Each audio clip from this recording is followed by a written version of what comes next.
remember, a crown of thorns was pressed into his flesh as he hung under a sign proclaiming him to be King of the Jews, where his divine majesty was openly mocked. To the rampant sin and corruption of our world today, seemingly on parade in every form of media available, we can't avoid seeing God mocked. This brings us to a stern warning from Paul in the book of Galatians, chapter 6, verses 7 and 8. Do not be deceived, God is not mocked. For whatever a man sows, that he will also reap. For he who sows of the flesh will of the flesh reap corruption, but he who sows to the Spirit will of the Spirit reap everlasting life. Now, why is Paul telling this church, do not be deceived? Because someone's trying to deceive them.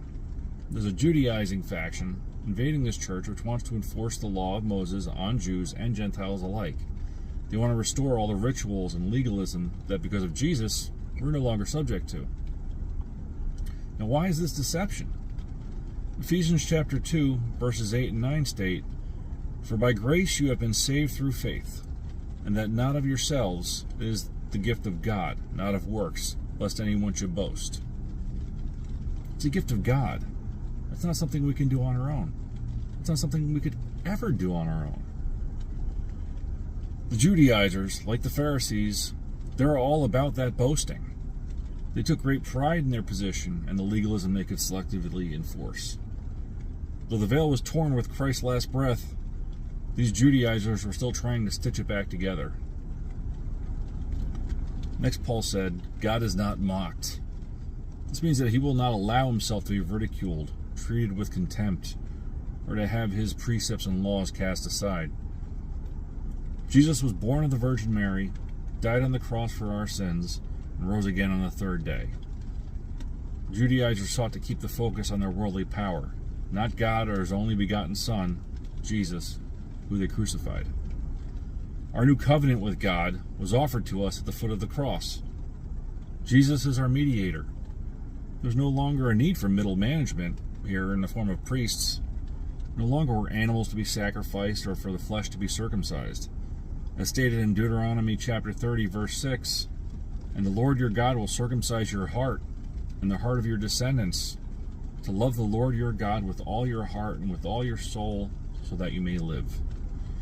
To reintroduce the legalism and rules of old, to put salvation back in the hands of mankind, is not loving the Lord your God with all your heart, with all your soul, and with all your mind, and with all your strength, as Jesus taught us in Mark chapter 12, verse 30.